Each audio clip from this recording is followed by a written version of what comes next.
rayonlarla məsləhətləşib də öz qohumlarla qızıl aparatı məndə var, ya səndə varmı? Kim bunu fikirləşib yazsın, mən fikirləşmişəm. Son ümid kimi də, bax son ümid kimi, halal pis də deyil də, yəni pis zəhmət də deyil. Son ümid kimi. Qızıl babalarından hardasa qalıbdır. Hansı bölgədə qəbirstanlıqlarda qızıl qalıbdır. Mən möcüzəli bir yerə getmisənsə, orada usta baxışlarla nəsə sezməyə çalışıbsan. Olub bu belə. Kişi kimi olub bu belə sizdə. Olubsa yazın, məndə olubdur. Mən yazın. Mən bilirəm də məndə də olub belə şey. Sizə gör nə deyirəm. İlham Əliyev o həddədir. Ölümdən qabaqçı, bütün son ümid qabağıma xəzinə çıxar. Bütün tozlar Allah şahididir. Soflarda 18 reis helikopter qızıl. Qurbağa dağı var Tovuzda, Soflarda. Bunu belə xarakterizə eləyirlər. İnə içəri düşübdür, bunun yeri tapılıb, qızıl xəzinənin yeri tapılıb. Bəziləri də belə xarakterizə edir. İki kəlçi inək axtarırmış, sonra sel yağışsa da yağıbmış. Görür ki, bir parıldayan şey var, bir belə yeşik var. Yəni parıldayır da nəsə parıldayır. Gediblər qızıl, biri qızıl eşəndə o belə inək axtarır axı. İnək indi 2-3 qonşunun inəyidir. O belə qızıl görür, orada bir-birini baltalayırlar, biri-birini öldürür. Sonra da üstü açılır. Bütün hallarda qızılın tapılması iki variantda deyilsə də, qızıl birbaşa qızıl çatdırılır yuxarı. Kemaləddin Heydərov Elçinquliyev bu məsələyə baxan İlhamın qüvvələridir, rəhbəridir. Helikopterlər gəlir. İcra başçısını kəndə buraxmırlar. Kənddə hər evin qabağında bir polkovnik ya da general durur. Heç kim inəyini də çıxardanmaz. Çünki qızıl daşınır. 18 reis helikopter 3 ton tuturar. O qədər yüklüdürlər, helikopter qalxa bilmir. Kemaləddin Heydərov gəlib ora. Elçinquliyev gəlib ora. Bir stol var, onu qaldıramayıblar, yerindən qopardanmayıblar. Stol, qızıldan olan stoldur belə yekə. Onu da helikopterə bağlayıb qaldırıblar. Təsəvvür eləyin ki, birisi nətər oldu? Koroğlunun dəllərinə məxsus qızıl oldu. O bölgədə daş kəsən, toz hamısı qızıl çıxan yerlər oldu. Çaydan yığırlar, əridirdilər. Nə var o qızılı yığıb əritməyə? Mən də bacarıram onu. Əridirdilər, külçələr, mülçələr düzəldirdilər. Hər şey antik qızıllar, qızıllar, xəncərlər, külçələr, ustollar, taclar, qaş, hər şey qızıldan. Koroğlunun dəllərinin xəzinəsi oldu. 18 reis helikopter daşıdı. İlham Əliyevin Zaqulbada yoxsa hardakı sarayına düzüblər. Düzüblər. Bir dənə tarixçi danışır da bu Koroğlunun falan dəllərinin, nə bilim, qızıllarıdır, zaddır. Danışır. Ondan sonra İlham Əliyev kameraya çıxanda nə demişdi? Elə həmən vaxtı İlham Əliyev demişdi, Koroğlu da yaxşı vətəndaşdır. Koroğlu da yaxşı vətəndaşdır sözünü İlham Əliyev o qızıla odaqlanıb demişdi.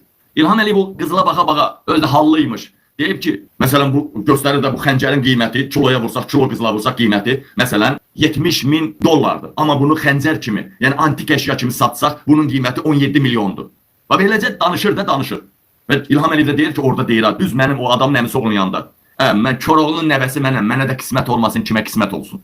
54-56 ton, hamısı antik qızıllar nə deməkdir? Bilirsinizmi? Bu şey milyardlar yox, 10 milyardlarla ölçülür. Əcaba, bu qızıldan Putinə, Ərdoğana pay verdi mi? Onun bir dənəsini də qoymaram ha, hamısının hesabını soracağım. Və qızılı daşıdılar. Qızılın yerinə, qızıl, orada daha böyük bir xəzinə var. Onu tapamırdılar. Çox dərindədir, yerin çox dərinliyindədir. İngilisləri, türklər tapanmadılar və nə etdilər? O evə yaxın, o Soflar kəndi hamı tanıyıram. Mən yalan deyən qəhbənin balasıdır, əgər yalan deyirəmsə. Orada ən yaxın ev var, qoca kişi var. Elə o tapmışdı əsasən bu şeyi. Həmin o qoca kişinin oğlunu fövqəladə hallara düzəltdilər ki, atasını da ona qarolçu qoydular, maaş alır. Yəni oraya kimsə yaxın gəlməsin. Kimsə gələrsə 3-4 nömrəli telefon verdilər, sırası xəbər eləsin, helikopter gələcək. Qardaşlar, bunu sözü buna gətirirdim. Vallahi də, billahi də deyirəm. İlham Əliyevin yeni qaçış planı hazırlandı və İlham Əliyev bir neçə aya devriləcəyini bilir və İlham Əliyev Britaniyadan özəl qızıl axtaran şirkət gətirdi. Xüsusi aparatlarla, xüsusi helikopterlə alçaq məsafədə qızılı axtarırlar. Adını da qoyublar ki, yerin xəritəsini çəkir. Ala. Baxın millət, baxın millət. Xəritəni heç vaxt belə çəkmirlər. Heç vaxt. Sputnik var. Bundan əlavə heç vaxt xəritəni mən qabiləm. Mən lyoçiklərində komandir olmuşam. İstər helikopter, istər təyyarə bilirəm mən bütün hər şeyi. Mən bütün texnikaları idarə eləməyi bacarıram. Hər bir təyyarə əlimə keçərsə mən onu havadan qaldırıb endirməyi də bacarıram. Nəinki tank, BMP, nə bilim, BTR, STR, nə bilim, nə olur olsun. İlham Əliyev qaçacaq, qaçış planıdır. Təcili İngilis şirkətlərini çağırıbdır. Bu helikopter təyinatı içində də xüsusi aparaturalar var. Bu helikopter yerin dərinliyində olan qızılları İlham Əliyev qaça-qaçda bu boyda neft bəs eləmədi, bu boyda qaz bəs eləmədi buna oğraşa. Britaniya şirkətlərini gətirib ki, bütün altda Koroğludan, nə bilim, o Ağqoyunlu, Qaraqoyunludan bəri, o bütün necə deyərlər, 100 illər, 1000 illər, hətta bizdən qabaq olan Albanların da qızıl bastırıblarsa o qızılları tapmaq üçün. Almanlar qızılı bastırmır.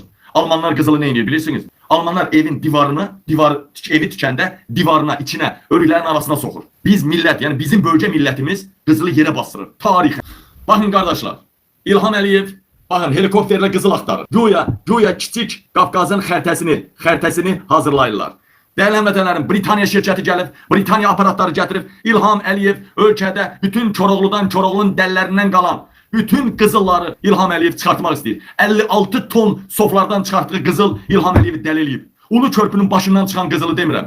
Sonra mən çox yerdə bilirəm qızılların yerini. Çox yerdə mən də bilirəm. Mən də böyük uzun illər mən araşdırma aparmışam. Mənim də bu barədə bilgilərim çoxdur. Sadəcə İlham Əliyevin sonudur. Son anda artıq bilir ki, bir neçə aya inqilab olacaq. Bunu Yahudi mediasında paylaşıbdı. Bunu hazır ol Azərbaycan deyən Amerika təhqiqatçısı da ayrı məsələ. İranla Amerika bir-birinə girəcək. İran məğlub olmasa Türkiyə ilə Azərbaycan hökumətinin qanı batdı. İran məğlub olmasa İlham Əliyevi diri-diri asacaqlar. Bir İran mətbuatına da baxın. Mən qabildən çox İran mətbuatında Şimali Azərbaycandan kiminsə videosu paylaşırsa, onda mənə nə deyirsiniz deyin. İran orada molla rejimi qalsa İlham Əliyevi belə ən böyük tikəsi qulağı boyda olacaq. Yox, İran məğlub olsa yenə də İlham Əliyev son tapşırığını yerinə yetirdi. Ya ölüsü ya dirisi gedəcək.